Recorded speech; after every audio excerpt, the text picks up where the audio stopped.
Yes. Okay. Okay. Hello, welcome back, everybody. Great to be with you, sis. Thank you. It's great to be here. We're on lesson 16, moving right along. How do you feel? Do you want to take it or shall I? No, you can start it. That'd be great. Okay, turn my volume up here. All right. Lesson 16, I have no neutral thoughts. The idea for today is a beginning step in dispelling the belief that your thoughts have no effect. Everything you see is the result of your thoughts. That is such a big statement and such a departure from the world. Well, yeah. Okay. So what you're saying, or what he's saying, just double checking that everything we see is a result of our thoughts. Does that mean everything, or does he really mean everything? Or is it there, or are there some things that we see that are not a result of our thoughts? It's funny you should ask that, because his next sentence is, there is no exception to this fact. Yeah. Oh. Yeah. Without exception, everything that we see is the result of our thoughts. So everything is the content of our thoughts and beliefs. Wow, that's huge. There's no exception to this fact. He says, sorry. Oh, go ahead. So let me have a look at this. What about this? See that pen? Yeah, we see it. Yeah. Yes. So this content, this pen, is a thought, or is it a result of my thought and it's real? Depends on what you want it to be, I guess. Right. It's a thought, but how we perceive or think of that thought, it's really the filter in which we're seeing, right? Through Christ's vision as a thought, or with an ego thought system, which says the pen is material and can change. Can be a working pen, a non-working pen. Yeah. Okay. But what you're saying is that this pen, or whatever the object might be, cannot work independently apart from my thoughts. Right? Yes. Okay, that's a big one. Yeah. And our body and the world and others. Yeah. Our thought governs everything. Thoughts are not big or little, powerful or weak. And I love this. They are merely true or false. Those which are... Go on. So they're just true or false. Well, I think, just to clarify here, he's not talking about true or false, the ego's version of true and false. He's talking about it being true, which means it comes from God's thinking, right? And it comes from love, union, joining, or it's false. It's coming from the ego's thought system, which is guilt, sin, guilt, and fear. That's so true. Yes, and all true thoughts are from the mind of God. So only God's thoughts are true, and everything that comes from an ego is false. So the demarcation for thoughts, it's a true thought or it's a false thought. Which means it's meaningless, right?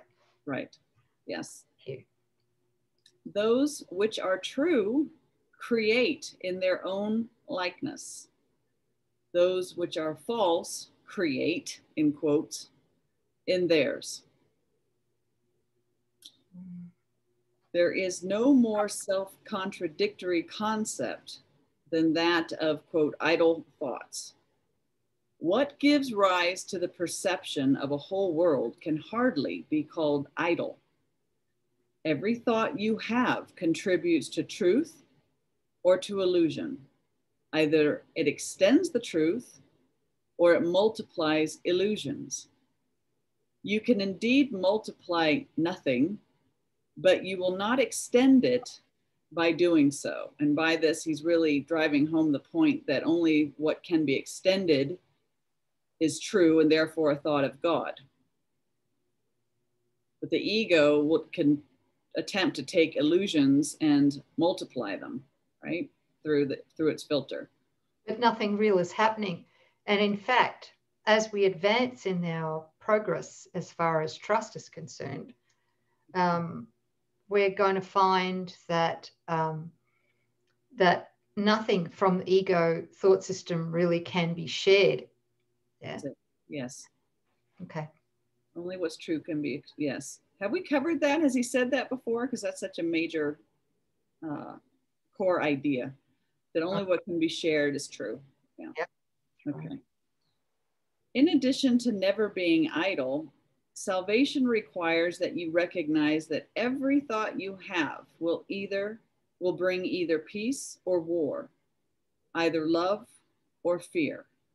A neutral thought is impossible because a neutral thought is impossible.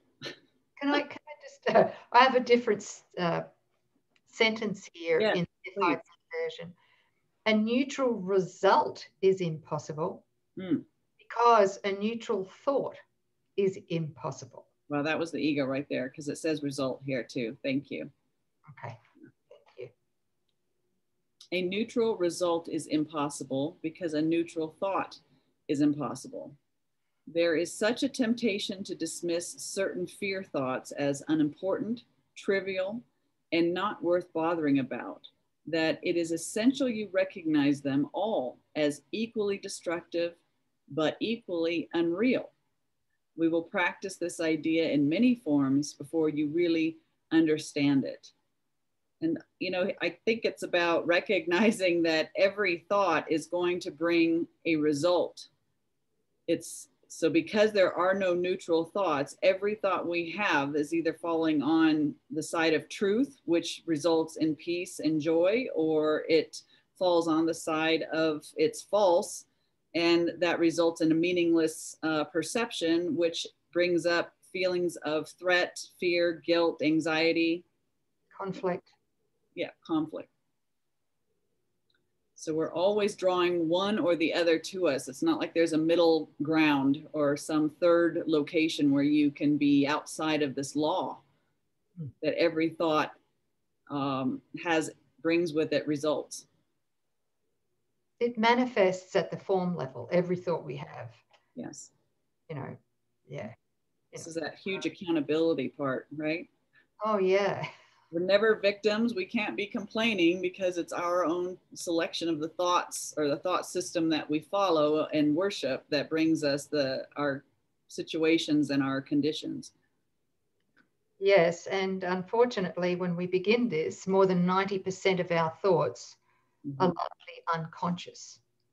Yeah. Hey, we have a great diagram on that. We do. Do you want to introduce that?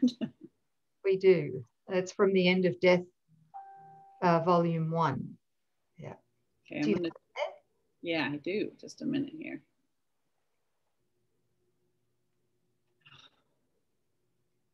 I had it right there. Hold on, sis. There it is. Okay. All right. It's some way you can produce it. Yeah, that's. Okay. And I'm going to see if I can reduce us there. All right. How's that? Well, my screen only shows a third of it, the picture. It doesn't show the whole picture. Oh, as you scroll, I see it. Oh, that's better. That's better. Okay. Thank you. Now we see the whole picture. Yeah. Right. Awesome.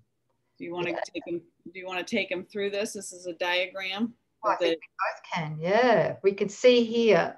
I mean, this is purely a symbol, a helpful symbol, to show that when we begin undoing the ego thought system and slowly coming into the holy self that we really are with the Holy Spirit, what we're going to find is that most of our thoughts are meaningless.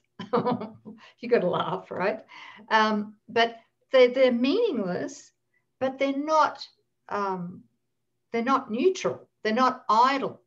So a good 90% or more of our thoughts are hidden in our unconscious when we begin this journey.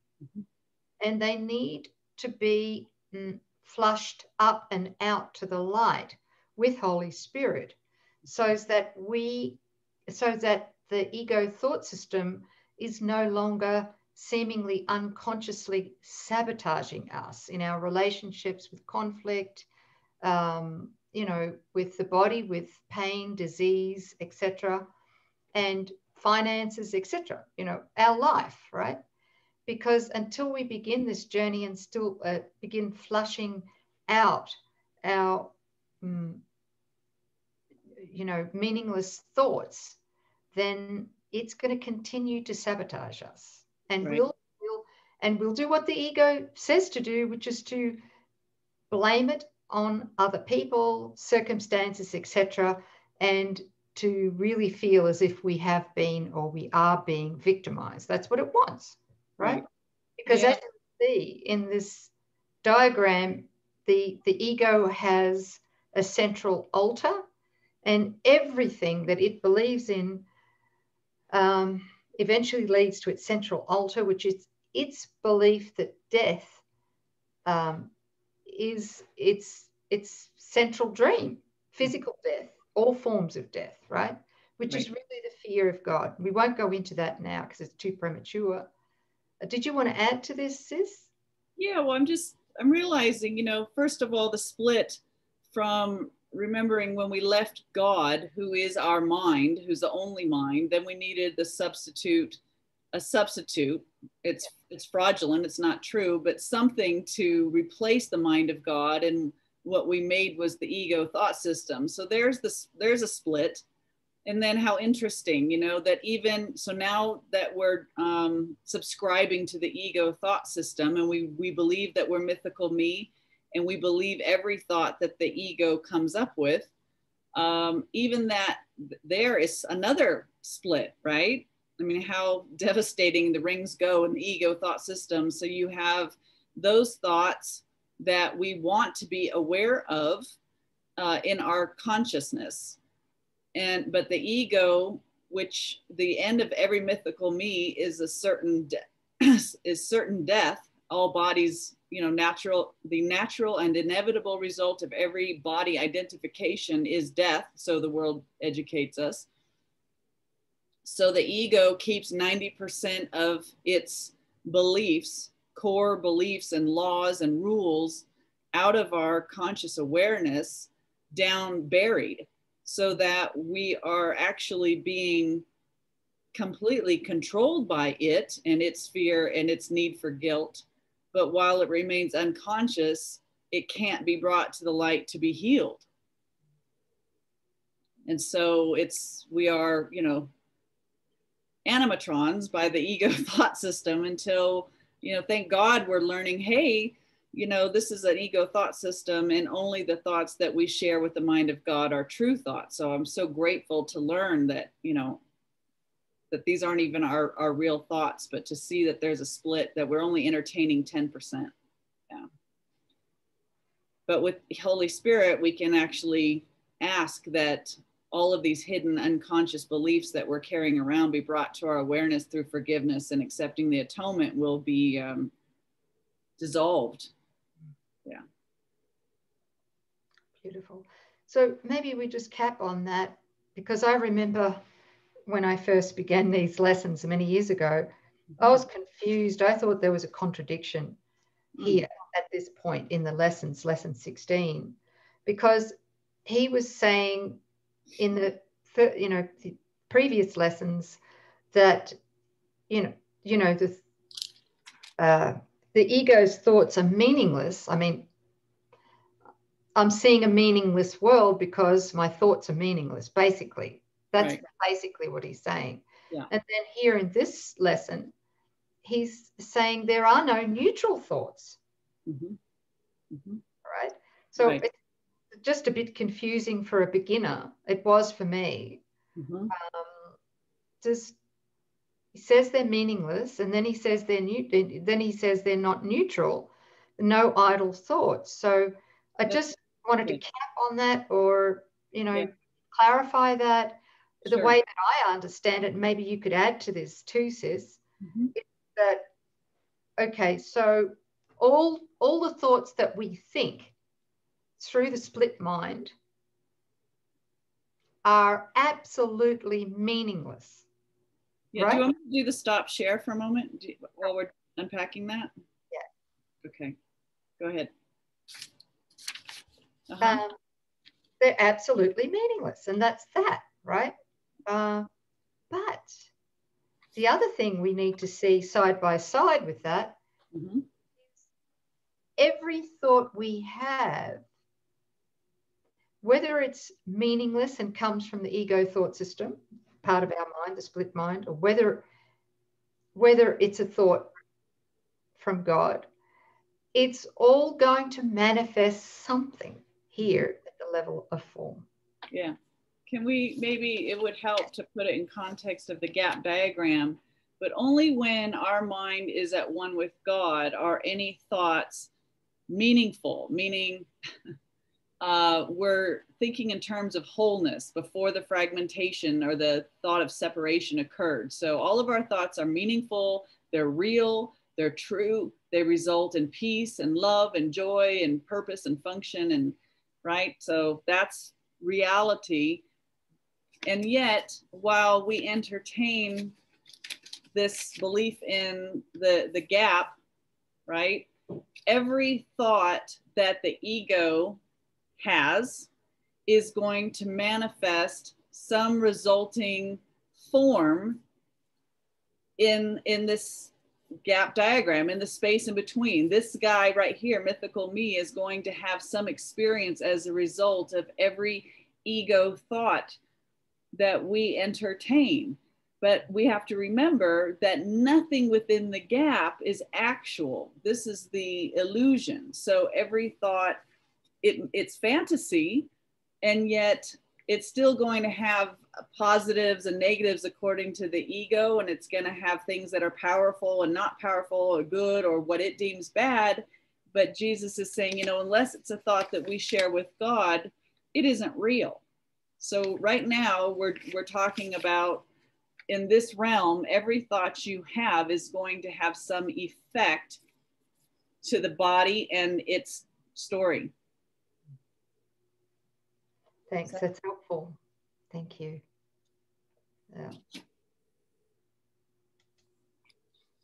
Okay, where am I? Paragraph 4, I think. I think it's, hang on. I think it's paragraph 3, actually. It starts with beside. Yeah, I screwed up that third sentence, so I know we covered it, but I'm happy to reread it. I think so. Okay. Yeah.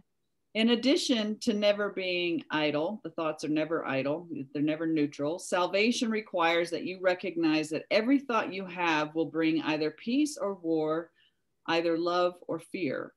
A neutral result is impossible because a neutral thought, God, did I do it again? A neutral result is impossible because a neutral thought is impossible. There is such a temptation to dismiss certain fear thoughts as unimportant, trivial, and not worth bothering about that it is essential you recognize them as all as equally destructive, but equally unreal. That's an important point. Yeah. There is such a temptation to dismiss fear thoughts, right? As unimportant, trivial, and not worth bothering about, that it is essential you recognize them all as equally destructive, but equally unreal. And I think this kind of thinking happens a lot in a lot of New Age type teachings and New Age spirituality. Yeah. It's like, no, don't do fear. Let's not look at the fear. Yeah. All right. Let's just let's teach, love, peace, and brown rice. Yes. Yeah. Let's just have positive thinking. Right. But it's the ego that's doing the positive thinking, And in its deep unconscious, it is actually suppressing and denying the fear thoughts, which ends up sabotaging us because they have to be projected outward because they're suppressed and denied. So this is where he's saying, you know, we've got to be conscious, be aware, be present, be mindful, not to suppress, deny stuff, right? So there's no hierarchy in the gap. Everything is equally illusory, and all those thoughts will have negative effects. And so we really want to just be able to catch every single one that flits by without deciding this is the one worth entertaining, but let's not even worry about that one, or that's uncomfortable, let's not address that. Let's just talk about the top 10% tier. I don't really want to go in and look and see what the ego has me believing. Well said, Sid. Thank you. That's exactly, I remember going through this, going, no, that through the ego, I thought I knew my own best interests. So I would sort out what I would invite Holy Spirit in to heal. I would sort it out and go, well, you can have this, but you can't have this, right? You can't have this one. Yeah. Doesn't work. Somewhere in the Course, Jesus talks about the slightest frown or this little bit of irritation is the same as a wish for, you know, or the thought of death. It's just a little form of death, but it's the same thing in our thought. It's, wow, the slightest frown. Okay. Anyway, coming back, we will practice this idea in many forms before you really understand it. So in applying the idea for today, search your mind for a minute or so with eyes closed, and actively seek not to overlook any little thought which tends to elude the search. This is quite difficult until you get used to it. You will find that it is still hard for you not to make artificial distinctions. Every thought that occurs to you, regardless of the quality which you assign to it, is a suitable subject for applying today's idea. In the practice periods, first repeat the idea, I have no neutral thoughts. Then, as each thought crosses your mind, hold it in awareness while you tell yourself, this thought about fill in the blank is not a neutral thought. That thought about fill in the blank is not a neutral thought. So this thought about my body is not a neutral thought. That thought about, I don't know what, my dinner, the car, what I have to do today is not a neutral thought. My bills, paying my bills, right? Paying my bills is not a neutral thought, right? As usual, use today's idea whenever you are aware of a particular thought which arouses uneasiness. The following form is suggested for this purpose. This thought about fill in the blank is not a neutral thought because I have no neutral thoughts. 4 or 5 practice periods are recommended if you find them relatively effortless. If strain is experienced, 3 will be enough. The length of the exercise period should also be reduced if there is discomfort. So, I have no neutral thoughts. Yeah, you're reading, of course, the annotated, the COA, yeah. COA version, right? Yeah. Circle of Atonement version. I'm reading the FIP version here. And I noticed that just after paragraph 4, 1 or 2 paragraphs was removed from the FIP version. Really? Go ahead and read it. You read just then and not here. Yeah, that's sad. Oh, sorry, I'm being honest, you know. No, I agree with you. I'd love to hear what was taken out. Usually COA includes things that had been edited out, but in this situation, FIP is actually more complete.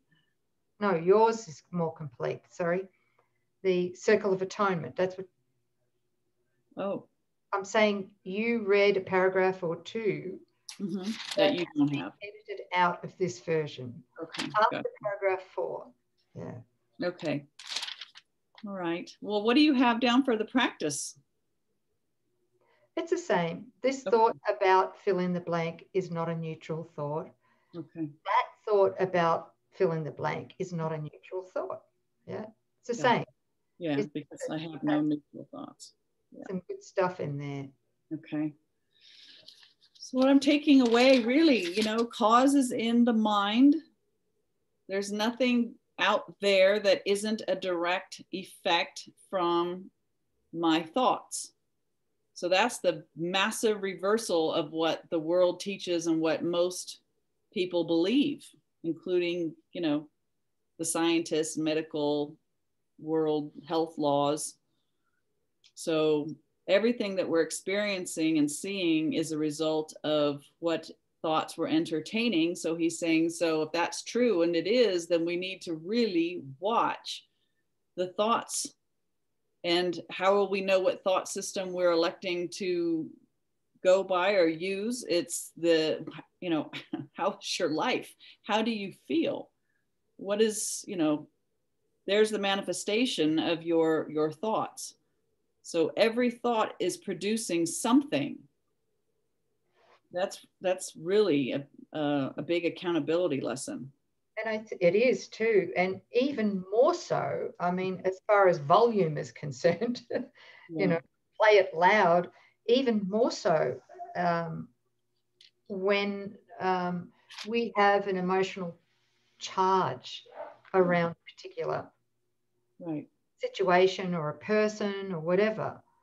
You know, you can bet your bottom dollar that you're really bringing that manifestation into form very quickly by the emotional charge, right?